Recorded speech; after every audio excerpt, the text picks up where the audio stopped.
This should be a great conversation. Marlon Thompson is the vice president for MTA Transit Workers Union Local 100. He actually was elected this year. So that was an upset. He's kind of an advocate, and he's also an activist when it comes to social justice issues. So check him out. Look him up on social media if you want to get an idea. And then we'll get into it. He took some photos of NYPD cops on break in MTA rooms. Of course, this is where I have a problem. Knee-jerk reaction by the leadership of the NYPD. No balls. Instead of advocating and fighting for their people who are exhausted, burn the candle on both ends. Instead, they've locked them out of the rooms and do not have the ability to take a break at these locations. John, good morning. Hey, morning, everybody. Yeah. So Tramell's an interesting dude. You know, I've appeared on his network, Progressive Action TV, twice. I thought they were good shows. You know, I like Tramell. I'm just going to put that out there. He's a little brash, talks a lot of smack, but, you know, he's definitely an interesting character. He was Tramell. So for those of you that don't know, I personally think I don't know that this ever happened in New York City labor history. And I think Tramell is like a front runner in this, where Tramell was terminated from transit. So he was terminated from the MTA. He was terminated for getting into a fight with the vice president of TWU. Tramell then runs as a terminated member of the MTA for the vice president of TWU and wins the spot. I don't know if that's ever happened. So Tramell's been highlighting a lot of the issues that are in MTA. I was 100% not happy with what I saw when he posted about issues with the NYPD. I didn't think that was the proper way to go about it. I didn't think it was good for a labor representative to do it.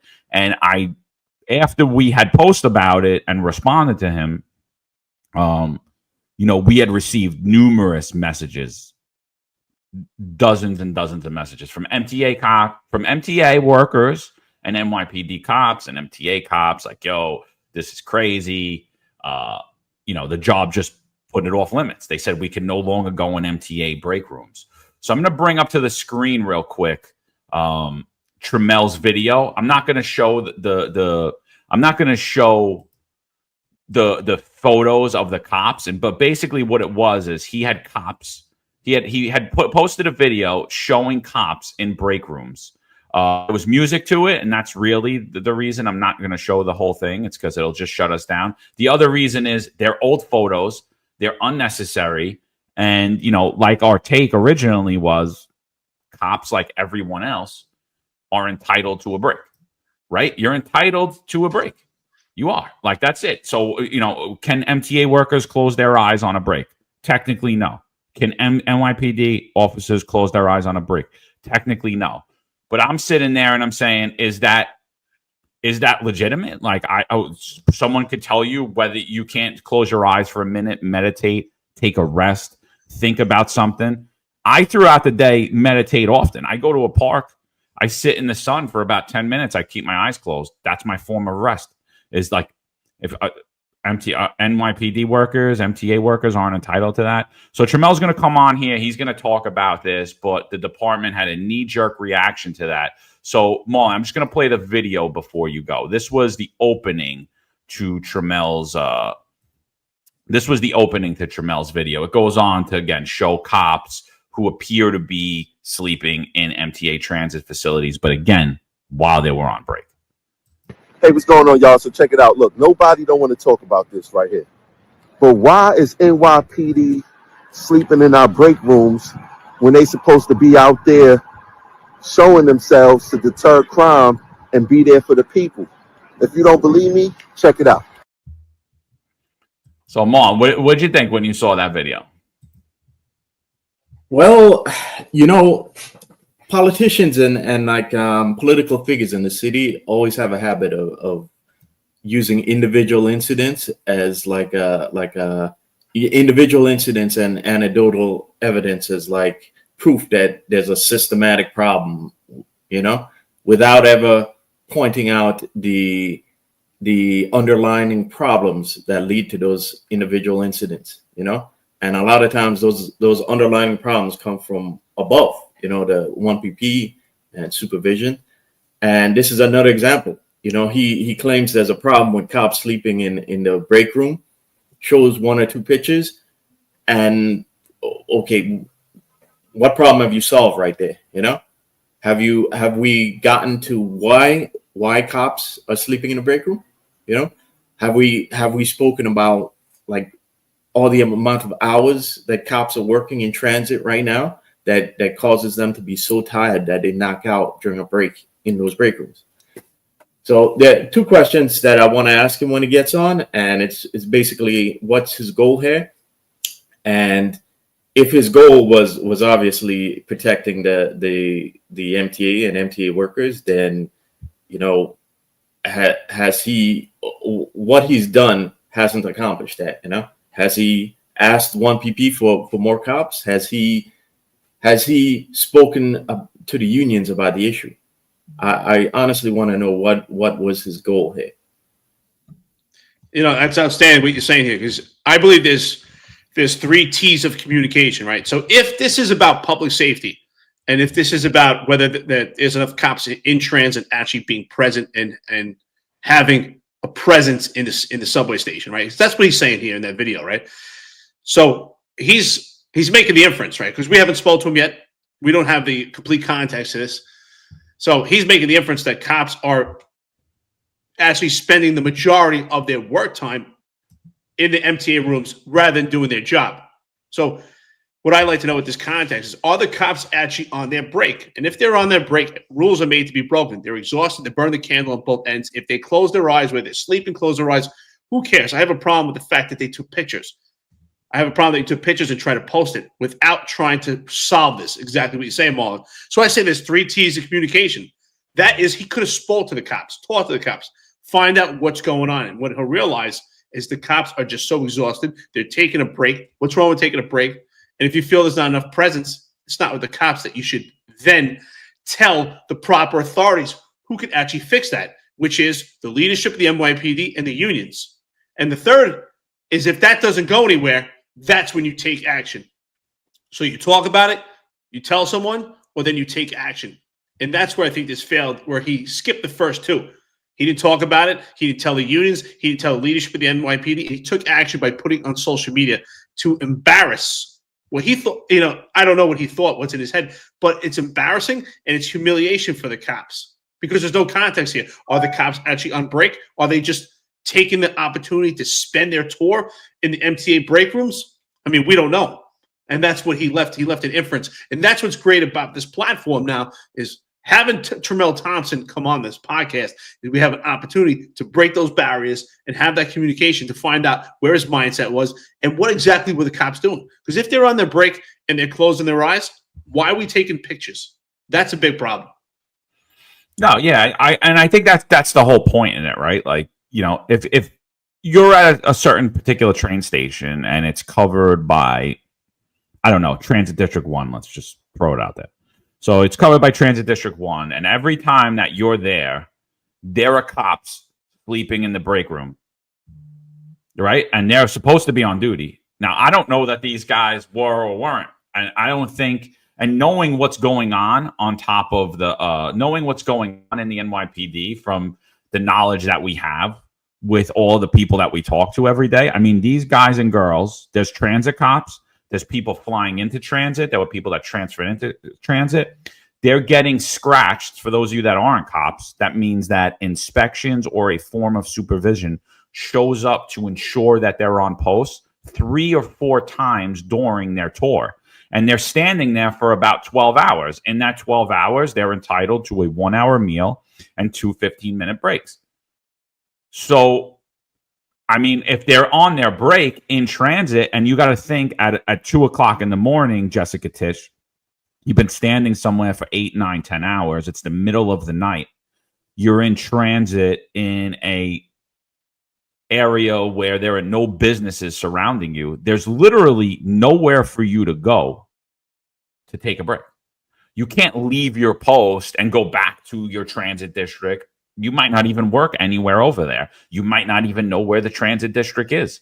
So by saying that cops cannot use MTA break rooms, you're basically saying cops cannot take a meal and cops cannot take a break. And now you're going to open these cops up to even more scrutiny because they're going to be taking breaks in places that are accessible to the public, where the public's going to see them. And at the end of the day, if there is something that was going on, and I don't believe, by the way, because like I said, they're getting supervised visits 4 times per tour. So if they were off post, that means they would be issued a CD, they would be issued a command discipline, they would be issued some form of discipline. I don't think that these people are off post, but let's play pretend and say that they're supposed to be cops there and they're not there and they're in the MTA break room. Is that an individual issue with the rank and file cops? No, that is an issue with the supervision. That is something. What is the commanding officer of that precinct doing? What is the person who is running this transit district detail doing? What is the oversight doing? Why are they out on overtime doing these supervised visits when the guys that they're supposed to be ensuring are on post are not on post? And that's the thing I think got missed by Tramell. So, I'm happy that he's coming on here. I know a lot of people are angry. A lot of MTA guys are like, it's not us. We don't think it's you. Like, honestly, I place the blame solely at the feet of Jessica Tisch, not understanding that transit cops on a 12-hour tour need to take breaks, and there are literally no other places to go but MTA break rooms. And I've heard from bus operators, from transit operators, from everyone. You guys are welcome anywhere. Tell your guys they're welcome to come here. But that's not the issue. We know you guys. We know that you guys will allow people to come in. We know that. We understand that. That's not the issue. The issue is the police department is now saying that cops cannot do that. So now if they're caught doing that, they'll be issued discipline. Yeah, you know what? I just want to say, I think that's a good point because, throughout my career, the fire department, MTA, any other city agency, they were very good to me. I'm sure Marlon and John, I'm sure you had great experiences with other agencies. They always offered, any fire department that was on my post or in my sector or in my area, I had a good relationship with. They always offered, hey, come by if you want some food. I always had a good relationship with these guys. Same thing with sanitation. If sanitation was on my post, I had a great relationship with them. MTA. I mean, we're working in this together, right, to support the city. And that's where I just don't understand. And that's why I say there's the 3 T's of communication is that if, and we're going to give Tramell an opportunity to, because maybe he did. But let's say he didn't. Let's say he didn't. Because I believe he had an opportunity to speak to the cops, say, hey, what's going on? I'm concerned about safety over here. I'm the union vice president. You guys are in the break room. Give the cops an opportunity to say, hey, you know what? We're working 16 hours a day. We have no days off, or we're here just on our meal period. And then if you don't come to resolve, that's where you tell the proper authorities to tell the people. And that is the leadership of the NYPD and also the unions. And then again, that's why I say, then there's an opportunity to take action. I think this is just, I don't know. I don't know if Tramell was looking for clout or he just doesn't want the cops using the MTA break rooms. I find that hard to believe because the cops and other city agencies have a great relationship together. I find it hard to believe that the MTA guys wouldn't want the cops in their break room. I'm sure they probably all get along great. And this is sad that we've come to this point. By the way, Stephen S., thank you so much for prayers for Derek. I appreciate it. We're all in this together. Fire department, sanitation, cops. If you really look at the nomenclature of these city agencies, they're pretty much the same. They're built the same way. They have a rank structure. We just have different missions. Sanitation, right, keeps the city clean, picks up the garbage. The fire department fights fires. And, we as retired and active NYPD or any law enforcement care about public safety. But in the end, the agencies are the same. They all have the same type of structure. Marlon, what are your thoughts? Yeah, the most egregious part about all of this is the response from Transit Bureau headquarters. It's, they know where the break rooms are. Like John said, those rooms are inspected. You have numerous oversight bodies in the NYPD that keep eyes on that, and yet they've been declared off limit locations, without addressing the fact that cops are so tired and they would need a place to rest.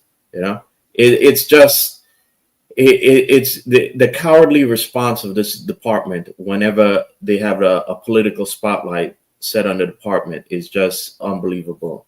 Could no one have the guts to say that listen, our guys are working hard right now, and if they need a minute or two to get a second wind to get back to work, then it is what it is. We've talked about many times on the show about cops needing how much taking a power nap or a 15-minute rest will re-energize you, especially if you're working those odd tours. And I can tell you, as a former midnight cop, once you get to those late hours, like 4, 3 a.m., no matter how energetic you were at the start of your tour, you're starting to feel it. And you oftentimes, when I took my lunch, I took a power nap because when I woke up, it kept me going until it was time to punch out. So, the job addressing it like they did here without ever getting to the fact that cops need rest and that cops are overworked and exhausted right now, it to me is in a lot of ways more egregious than even Tramell posting it. No, and like the other thing that's fair to note is like cops could be annoying. I'm not saying that, I'm not gonna pretend that some MTA workers couldn't get annoyed with cops, because it's definitely possible too that cops are doing some dumb things. I mean, we see it all the time, dude. Like I interact with Florida police down here often, and they talk about, they're like, you guys are the worst, bro. I hate pulling you over. You all have attitudes. And like I drive like an old lady, so I don't get pulled over. I interact with them at any events that I attend or when I see them. And a lot of guys are around my PD guys. And sometimes, a couple of people are saying in the chat, we are our own worst enemy. And those are issues I think that could be worked out amongst the unions. So listen, we're about 18 minutes in. We're going to bring up Tramell Thompson. He's in studio now. And then let's hear him. We spoke about it. So I'd like to welcome to the stage Tramell, welcome, brother. Hey, what's going on, guys? How y'all doing? Yeah, good, dude. We started off, we played your video. We told your story first off, and correct me if I'm wrong, but I think you are the only person in labor history in your unique situation where the MTA terminated you, and then you became a union vice president after the termination. I'm not sure if that ever happened in New York City labor history prior. Never. It was the first time that it ever happened. But it was a grind. I've always been out there for the past 10 years advocating for transit workers' rights. Hey, Tramell, good morning. It's good to have you here. No matter what, it takes balls to come on here and actually have a discussion. I always say, I think you've heard it before, opposition meets opportunity. I know you and I have had disagreements on social media when it comes to policing. I know you're an activist for social justice, and I respect that different opinion. So I'm a firm believer. I was saying this earlier, and I believe that there's 3 T's of communication, and that is to talk to the source, and then if there's no resolve, to tell the proper authorities, right? Could be union, could be the leadership of the NYPD. And then if there's another failure, to take action. So I love to give you the opportunity. Now, from your video, we don't have complete context. What we've seen is that you were concerned that this public safety is an issue because the cops are spending their tour in the break room. So now I want to know, did you have an opportunity to speak to the cops to find out, are they there just for their meal period, or are they actually spending the majority of their tour in the break room? Because if that's the case, the problem we find, and I believe that you're not talking to the right source, is the leadership of the NYPD, because there's a staffing crisis. Cops are exhausted. They burn the candle on both ends. So I'd love to give you the opportunity to tell us exactly the context of this. Have you had an opportunity to speak to the cops themselves in the break rooms? Yeah, well, first and foremost, I want to send my prayers to your family. I see what you're going through with your kid. Thank you so much. Thank you. So let's start there. So first, I never took any of those pictures. So what happens is that the members see me the pictures because they're frustrated. When assaulted, nobody seemed like they're there for us. Like we never see the police at all, right? We had a conductor almost got severed from their shoulders on the A line. We had a train operator stabbed up, was in critical condition. This seems to be a normal occurrence when it comes to transit workers and our safety. And the first people is, where's the police? Where's the police? And then the second thing they think is they are in our break rooms, right? Now, are they in there for their meal, for their 20-minute breaks? Are they in there for the whole shift? Depends who you ask. So we got this title in transit course, and they train us who basically do yard moves. So they're basically in for hours. They would tell me that officers were being there for 3-4 hours, right? We all know that there's no break that's 3-4 hours at a time. So it's any job. Do you have lazy transit workers? Absolutely. Do you have NYPD? Absolutely. There's lazy people everywhere, right?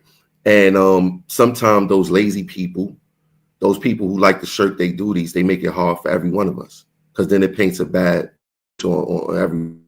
Now, the other day I put out in the, maybe I shouldn't have done it that way. And it's for multiple reasons. Sometimes I forget who I am, right? Maybe strategy, the way I talk, the way I carry my, maybe people will listen to me a little different than I was going with the leadership has told us 2021, I'm a president who's still heavily involved with the union. Tony Utano, that he wrote a letter, did write the letter to the police commissioner at the time that police officers are not in our stations, not in occasion. What is he trying to say? Right? Mel, sorry to cut you off, dude. Your Wi-Fi is awful, dude. You're like in and out, like real bad. I do. I have high Wi-Fi. Should I come back out and come back in? Yeah. Why don't you come back out and come back in real quick? Because it's bad. We got a lot of people on here today too. So come back in because we want to hear what you're saying and you're chopping in, dude. You're running out. Yeah, so we're going to get into all that. We're going to get into why he posted the video. Like he was saying, I don't know if you guys heard it or not heard it. He did post an apology. I don't think he meant, we'll hear from him. I don't think that he meant for MTA break rooms to be off limits, but it did go spark viral. Wait, I think he's back. All right, let's see. How are you? If it's not good, I'm going to go to my phone. No, much better so far. So far, you 2 seconds. Right. So I heard what you were saying, John. Yeah, my intention. All right, let me take it back to what I was saying. The former president back in 2021 wrote a letter saying that police is not on our buses, they're not on the platforms, they're occasionally at the turnstile. He's basically saying that they're not nowhere to be found. There was a news article a news story came out last week, done by I forgot the guy, Greg Marker from Pix 11. And there they said that they spoke to all levels of government. So you got the presidents of the saying that they spoke to everybody and nothing changed. Then it's like, God damn, what are we to do? Nobody's listening to us now. And nobody's telling the real story of what's happening with the police in some of these rooms. I'm a labor advocate, for one, right? I'm a labor advocate. I'll be on the front line of a lot of fights. I was on the front line when the teachers lost their job because they vaccinated, when the police didn't get vaccinated. I was on the front line. It didn't affect me at all, but I was on the front line with everyone. So my intention wasn't to get police officers kicked out of the break room. My intention was to say, hey, sturdy up, no sleeping, because I feel personally that police is not one of those jobs where you should be allowed to close your eyes on duty. Why? Because anything could happen. Anything could happen. What if you guys call a 1013 and you find out the closest officers close to you was knocked out? And you find that out, you be like, yo, come on, dude, you're not supposed to be sleeping. I was getting my behind kicked out there and you were sleeping. That wouldn't roll over good with you guys. So with us, when we see the sleeping and we know that this goes on and we getting our behinds kicked, We like, come on, NYPD, what we doing? And then sometime when police officers be sleeping, they be laid out on a bench. We don't have a place to sit and eat our food when we want to, take a break. And then there was a situation some years ago where if a police officer in the room and the cleaner goes in the room, he hits the light and the police officer drew his gun. You know what I'm saying? So sometimes we don't be known.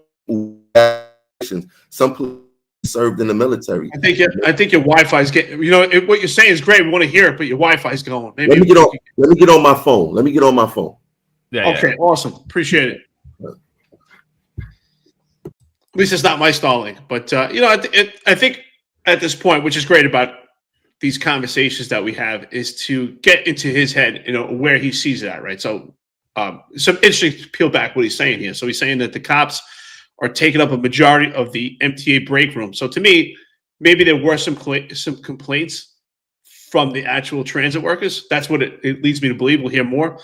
And also what he's saying, he wants to know that the cops are still available, that even if they're in their break room, that they're available. Now, what he may not know, and this is why I think it's important also to talk to the source, and you guys know this, and any active retired here, you can close your eyes, and I would do it too. Like, I worked overnight a majority of my career also, just as Marlon said. Sometimes you need just to close your eyes a little bit, not necessarily go to sleep, but just kind of take, like John said, meditate. Just close your eyes for a minute.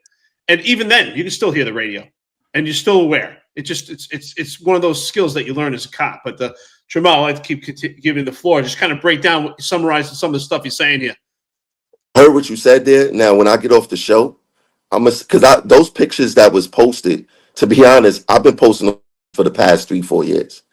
I think what changed. We've argued about those pictures. Exactly. I think what changed. Yeah, they old pictures. I think what changed was sometimes I forget how my voice amplified in this space, because we all kind of started at the same time as far as like with the social media stuff, and we all grew at different paces, and we had back and forths. I disagree with stuff that you say. Y'all disagree with some stuff that I say. I invite y'all on. I invite you on my platform. Invite me on your platform, and it's about the dialogue. And I think that that's what's missing in our society. It is sitting down at a table with people who you disagree with. It's easy to sit down with people that yes man you all day, but this is where the real conversations. This is where the real change happens with 100%. Us. With us, right? So yeah, my intention was never to get them kicked out of the break room, and I'm kind of upset with the chief doing that, because he be at our MTA board meeting. He's action that the MTA bosses take.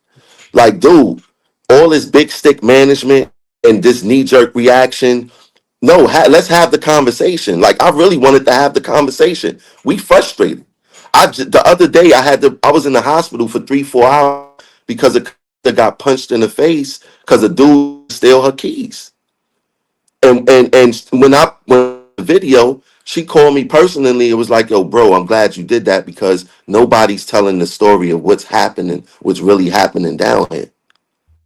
And it was my fault, because it slips my mind. When I look at NYPD, I don't look at NYPD as PBA, Sergeant's Union, Lieutenant Union. I look at NYPD as one. That's how much y'all stick together.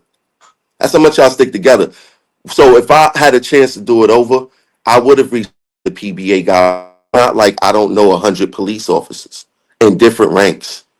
I could have made that connection.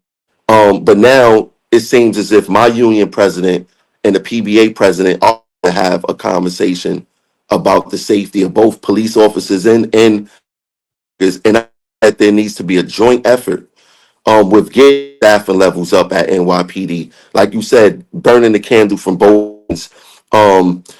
If people not getting enough rest, especially police officers, how can they effectively do their work? Being awake, being able to do your jobs is very important. Like, I was schooled the past 2 days with police talk. There's 12 different transit districts in the subway system. I'm hearing that at the peak officer roll call count, there's 10 officers. There's 10 officers to to patrol 50 something stations. That's insane. That's insane. And then the way that the NYPD lies at the board meeting is like, the NYPD and crime down. You can't have it. You can't say you're driving crime down because powers that be is saying, well, you don't need the extra officers. There's no rush to get the extra officers. Now, I think crime is being driven down partly because some NYPD presence, but mostly because criminals are deciding not to commit crimes, or people is getting violated out here and just chalking it up to the price of living in the city.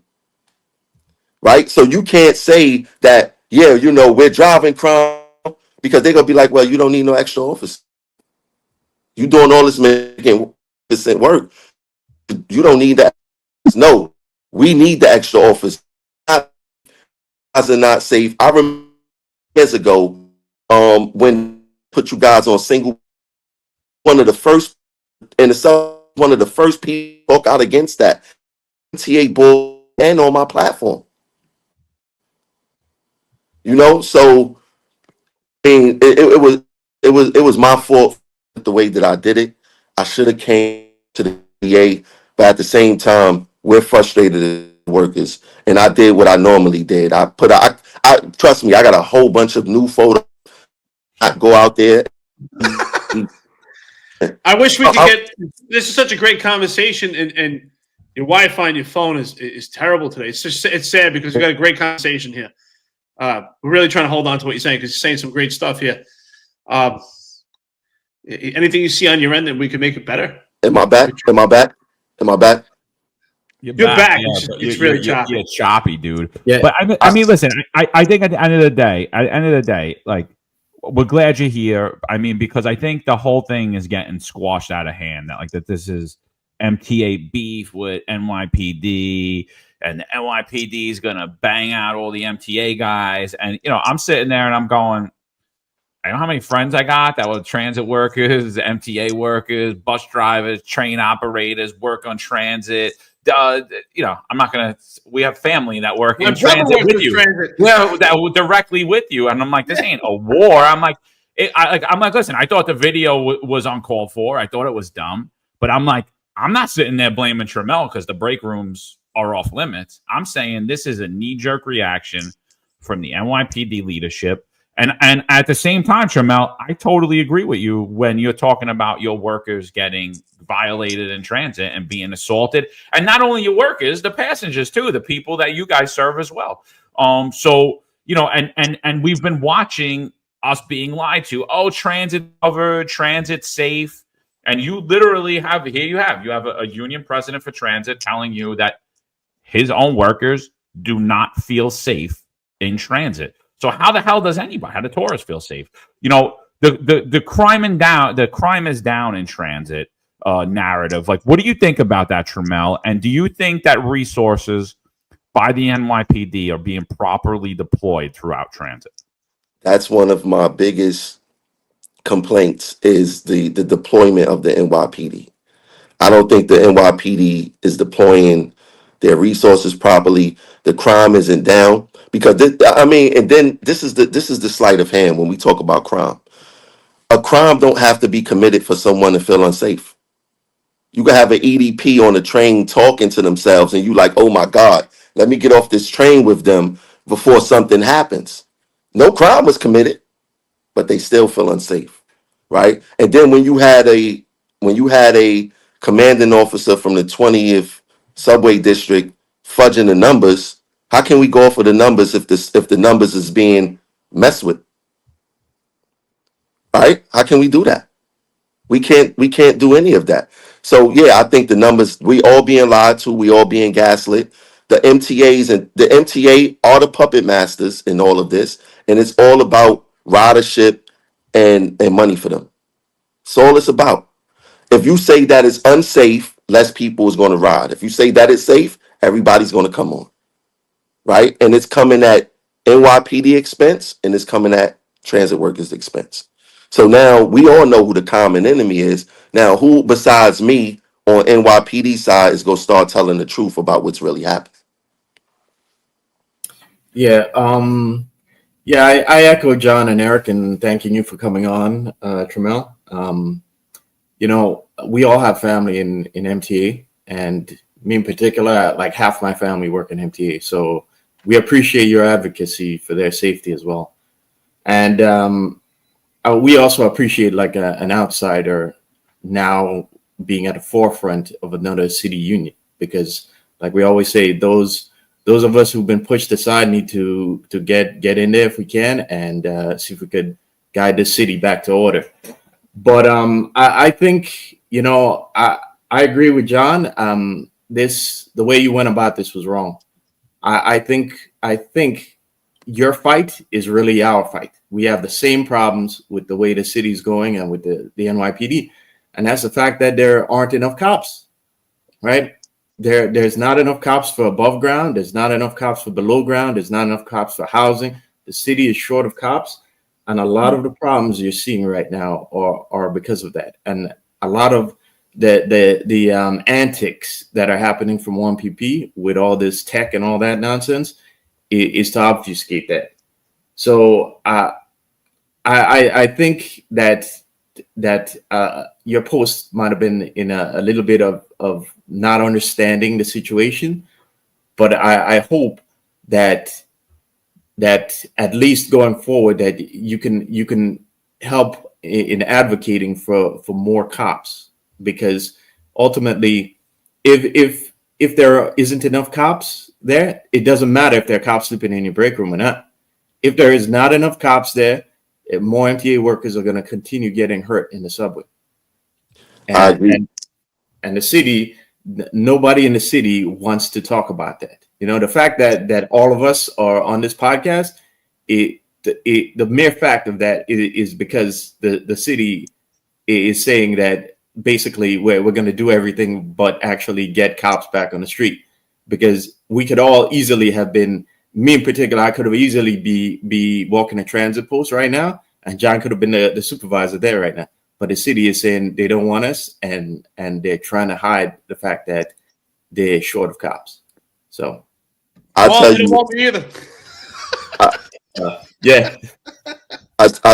you what, I definitely moving forward because I understand the fight better now.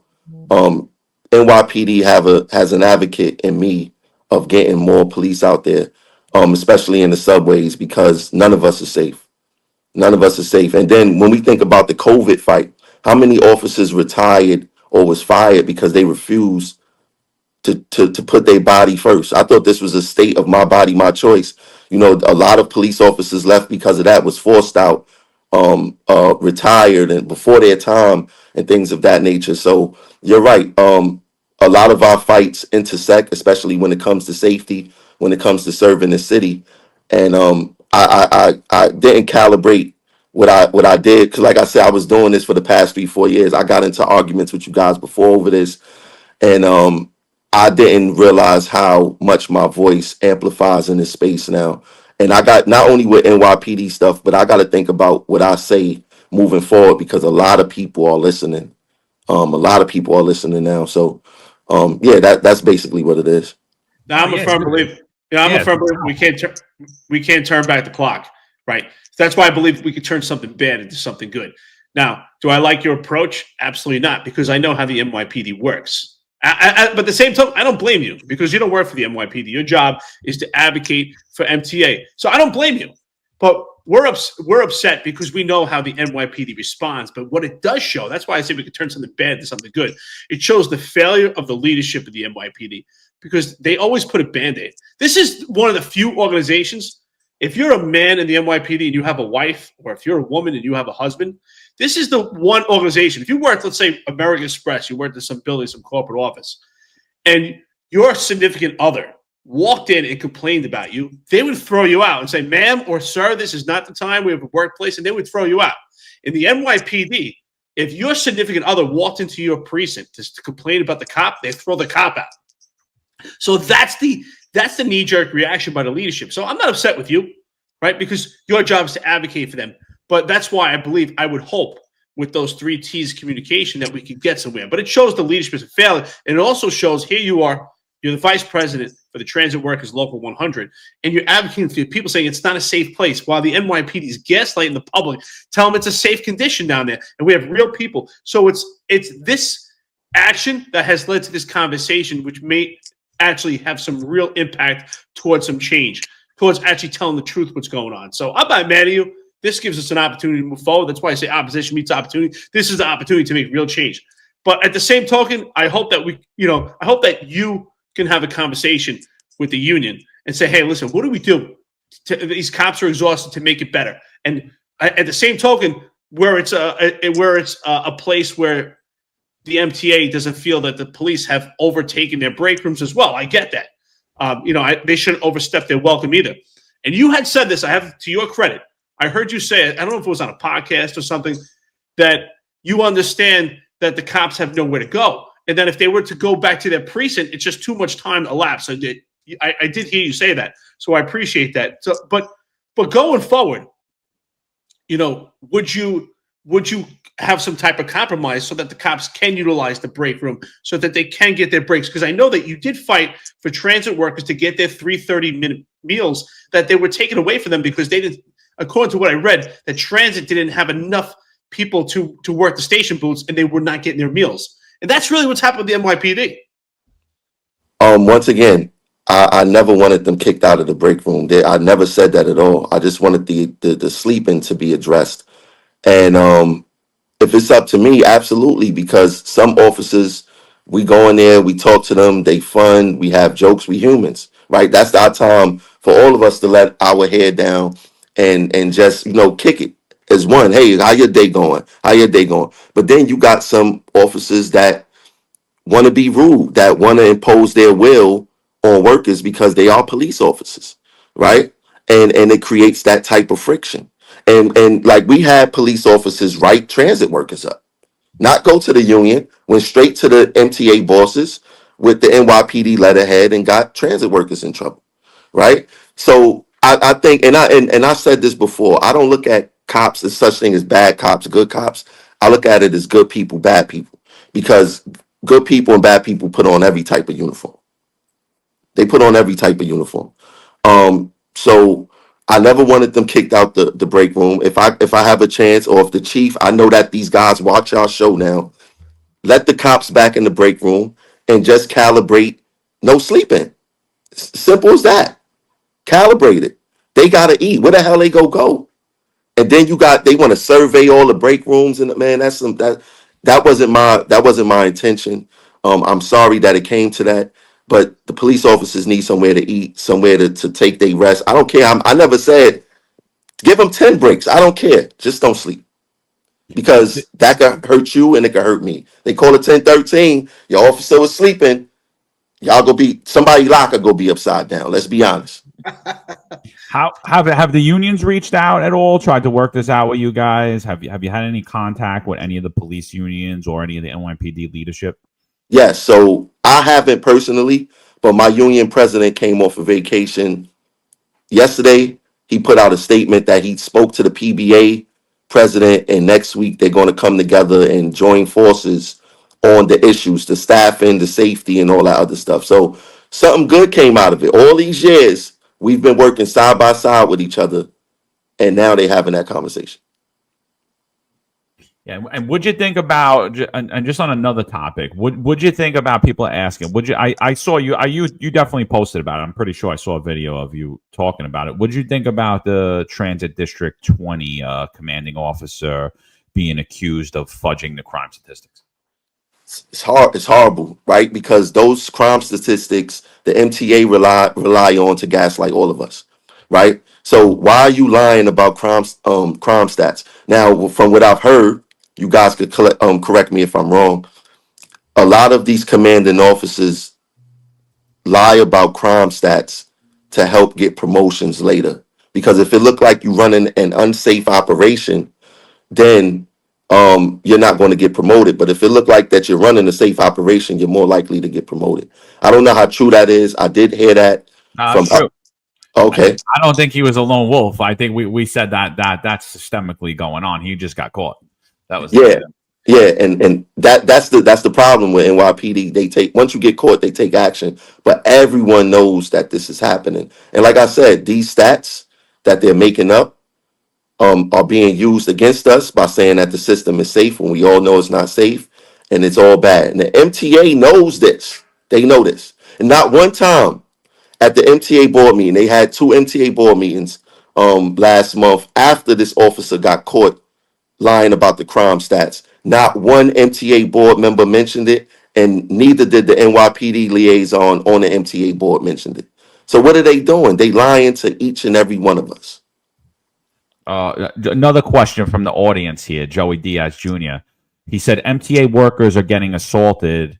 Are felonies being turned into misdemeanors? Obviously, assault on an officer, right? Same thing. If I assault a MTA worker or I assault a police officer, I'm assaulting technically an officer. I'm assaulting an officer. That should be a felony charge.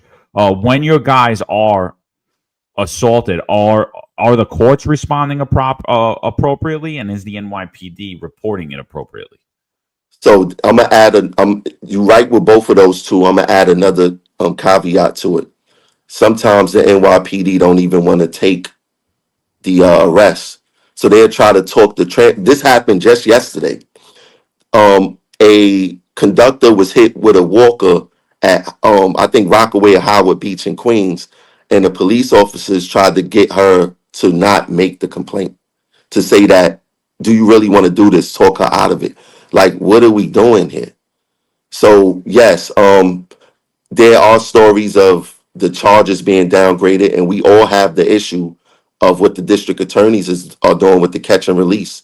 It's a carousel in our city of people getting caught, and then, like, it's a game. Like, remember the game Cops and Robbers? I caught you, and then you're free again, and we got to catch you again. This is playing out in real life, and we have many issues in government. And me, I was a lifelong Democrat. Uh, the Democratic Party that I was taught to love is not what I see today. I don't know what they're doing in the city, but us as civil servants, us as city workers, we're paying the piper for it. We're paying the piper for it in wages. We're paying the piper for it in healthcare. We're paying the piper for it in safety. We can't afford to live in the city in which we work. And this is a Democratic town, a blue town, and we're not getting the bang for our buck, and they're responsible for every single last piece of it. The way that the Democrats are acting is the way I was told how Republicans act. And I'm totally at a loss. I'm confused. I'm politically homeless, as I like to say. And we just have so many issues in this city. We just have so many issues in this city. And I'm glad sometimes, I didn't go about it the right way, but I guarantee you that something good is going to come out of this, because the conversations are starting to take place. And I say, one of my mottos is, in order to create change, first you have to create awareness. That's basically how it goes. So I created that's what we're doing right here. You're 100% right. This is making a major impact. This conversations break barriers. That's the problem also. The leadership and the unions, they don't have real conversations. It's just conversations at the surface. If they had real conversations, we'd break these barriers to find out what's going on with the conductors. As I know, the conductors have been attacked. We have bus drivers being attacked. I mean, there's MTA workers that really, they need a plan. Has anyone ever approached you, anyone from the leadership, to approach and say, hey, what's going on with your people? Or what safety measures do you think we could take? What are you seeing? Have those conversations ever been had? I mean, as the vice president, you with your boots on the ground, have these conversations have ever been approached to you? Not in my capacity. I have never sat down, but once again, the union president, the past 2 presidents, have expressed that they have sat down with all levels, leaders of government. They wrote a letter to the NYPD before, and nothing changed. And like the great saying goes, the definition of insanity is doing the same thing over and over again and expecting a different result. So I felt that they tried every result. And that's why I take the social media route, because it's 2025. It's easier to get information out there, and you can hold people accountable that way. My union don't see it that way. Like, my union leadership, they like anti internet, anti social media, and I'm not. And that's just my tool of getting information out there. But I'm just so happy that we have platforms like the platform that you guys got that I've seen grow over these past few years, where y'all was getting a couple of hundred to thousands of people watching on some of these shows, and these conversations are much needed. Much needed. Like, I'd rather sit down with someone who I don't agree with than with someone I agree with all day. Yeah, absolutely. You said a while ago, what'd you say? You said, we're not going to agree on everything, but let's build on the things that we agree on. And Yes. you know, I think that's what we do. You know, like and that's what I was telling everyone. Everyone was like, you were like the most hated man in the city for like 12 hours, dude. I had MTA workers bashing you. And I'm like, I told everybody, I'm like, I like Tramell. Tramell's a good dude. I don't like what he did. I thought it was whatever. I'm like, but Tramell, you know, he's a little brash. He says a lot of things, but so do we. You know what I mean? And it is what it. I was like, it is what it is. Maybe it came off wrong. I don't think that was his intention. You're clearly here telling you that was not your intention. You know, anything you want to add? We don't want to keep you all day. We know you're a busy guy. So, you know what's so funny, John, is that the video that you made, everybody who hates me in transit was posting a video like, oh, look at this guy, talk about him. Oh, Yeah. and I'm sitting there laughing. I'm like, y'all don't know John is my guy. Like, yeah, we don't agree on certain things, but I could get him on the phone. He could get me on the phone. And, you know, it's not what y'all think. Don't think that it is. I mean, with some officers is like, yo, fuck that guy, Tramell, whatever the case is. I get it. Some transit workers is like that too. But I said, John is my guy. Like, these are my guys. Like, I know that we go talk and they go let me know how they feel. I'm gonna let them know how they feel. We go say fuck you, and at least we're straight up, right? We're straight yeah, up. yeah, we're going to have the conversation, and that's why when you invited me on the show, it's like, look, I ain't got nothing to run from. I didn't do it maliciously. That wasn't my intent. The way the NYPD handled it, and let's have a conversation because everything starts here. Hey, Tramell, what about this has been the issue right now under Jessica Tisch, having Q teams addressing quality of life. What about the homelessness problem? Because you mentioned emotionally disturbed, right, on the transit, on which is, it's not a crime, but it's a major problem. So what are you seeing right now? How's the response to NYPD? What are you seeing compared to what they're telling the public right now, their response to homelessness and emotionally disturbed in subways?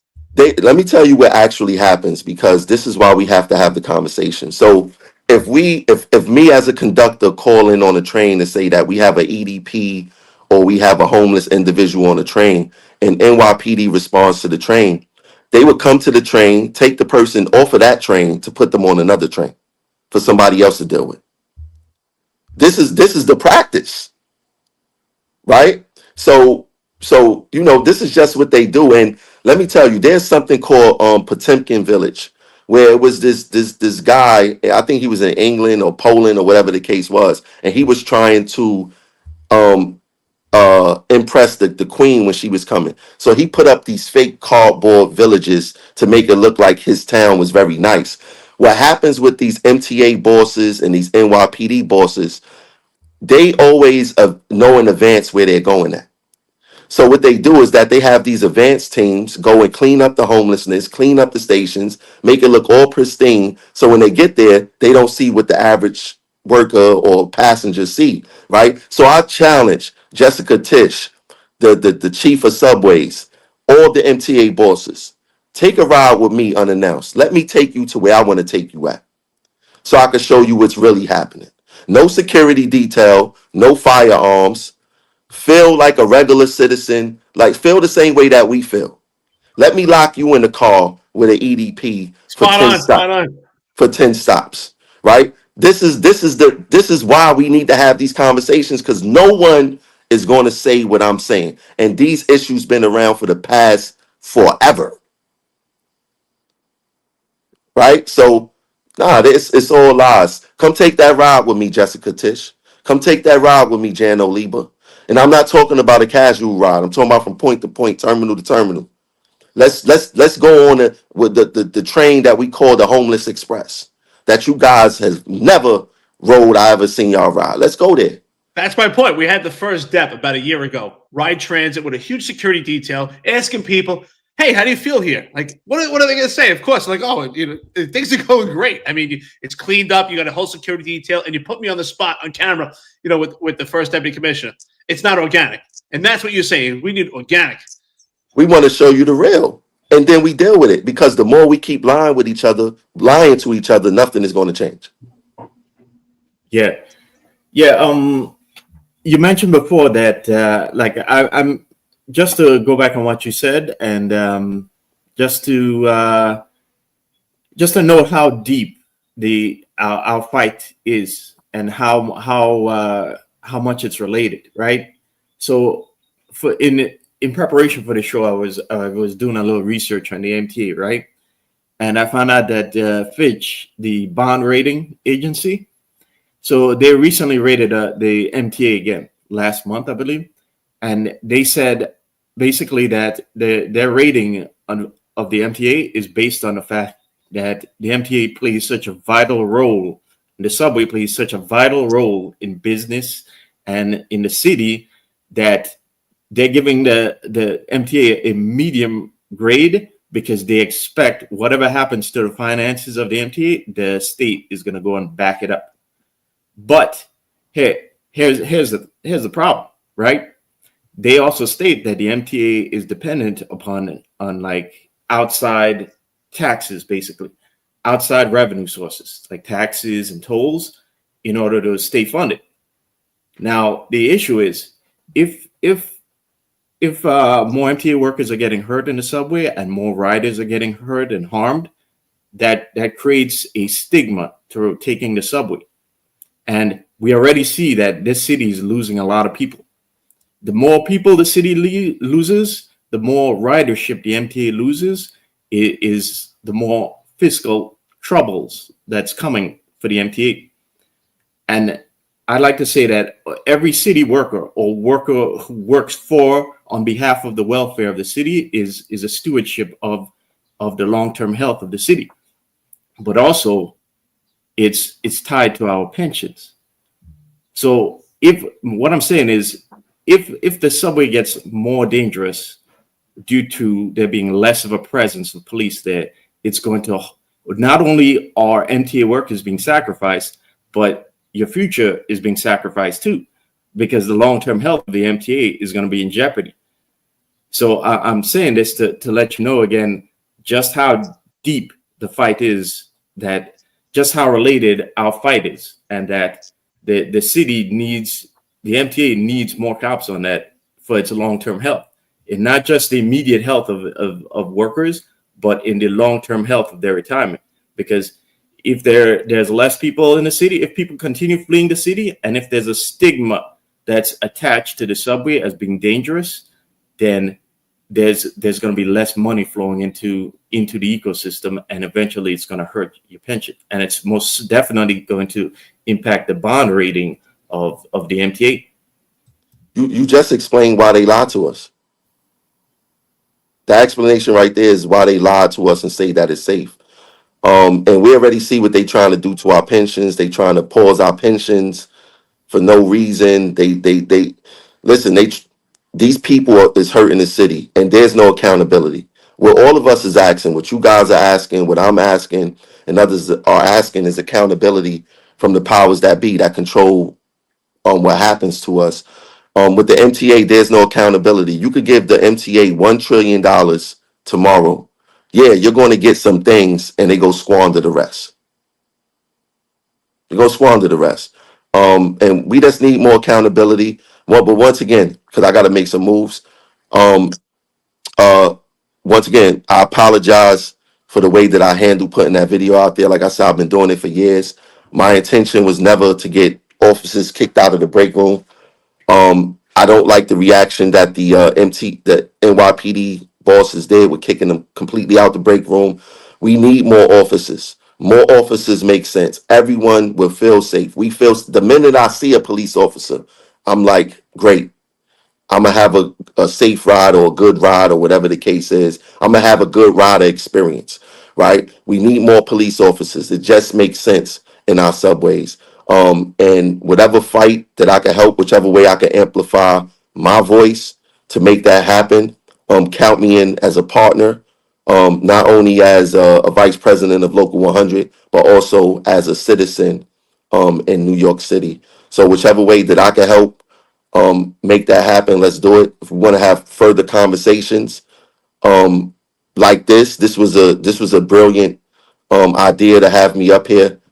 Great conversation, and thanks for reaching out, man, and thanks for being friends, because friends don't always got to get along with each other, right? We don't always have to be yes men and yes women. Right. Our conversations are more impactful than having a yes man or yes woman conversation. We need more of this. This is what coming together really looks like. And that's it. And once again, Eric, my prayers go out to your family. I know it's really tough for you to even come up here. And I wish everyone the best. I wish everyone success. And us as a labor team, forget about what city agency you work for. As a labor team, we deserve better health care. We deserve real livable wages. We deserve protection. We deserve security. And we deserve real pensions, not pensions that you're never, if you can't retire because of tier 6 or whatever the case is, you have to work till you die. We need real livable wages in real situations. You serve your 20, 25 years, 30 years in the city serving it, and you can't live here once you retire. It's real crazy to me. But let's do better. Let's fight. Without no struggle, there's no progress. And I'm here for it all. Let's get it. Thank you for that. I really appreciate it. You acknowledging my son and everything. I really do. And you're a real person. We've had disagreements, but I always say they're great conversations. And I think that we actually, broke a lot of barriers. And you're welcome here anytime. I think it's a great conversation. Turn something bad into something good. It's a pleasure. And I know you got a busy day, but we wish you the best. Yes. Thank you guys. Much success. And I'll speak to you guys later. Yo, hey, look, John, I'm gonna send you that picture. I want you to listen. I want you to be honest with me and tell me, is this guy gonna get up or not? If he hears the radio, I guarantee you gonna say no. I'll do it. I'm gonna actually send it to you right now, and I want to see what your reaction gonna be on the show. Be like, nah, I don't think this guy gonna get up.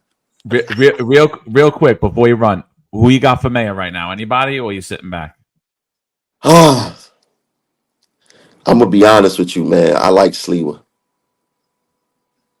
Yeah, I mean, me and Sliwa, we talk here and there. We spoke last week. We supposed to be linking up because I want to get him on my platform for one of those reels for we can hear what he go say in 3 minutes what he go do for the city. So Curtis, if you watching, text me. We got to link up either today or next week sometime. All right, brother. All right, listen, pleasure having you always. Like Eric said, you're always welcome. Thanks for coming on. And I know you're a real person. That's why I reached out, because I'm like, he's not scared to come on. He'll come on. Say why he posted, what he thought, and let everybody know, squash the beef. So I hope NYPD, MTA work it out. Jessica Tish, let the cops in the break room. And then at the same point, PBA, work it out with the MTA on the issues that MTA workers have and NYPD workers have with taking breaks in those rooms. That's it. Tramell Thompson, Transit Workers Union, Local 100, Vice President. Take care, Peace. brother. Thank you, guys. All right. Later, brother. Bye. All right, so you heard it there. Last issue on the transit, on the transit workers. It's being told that outside commands are allowed to do 3 transit tours a month, as per Jessica Tish. And we've been informed by many in all different bureaus and other outside people that are outside of transit.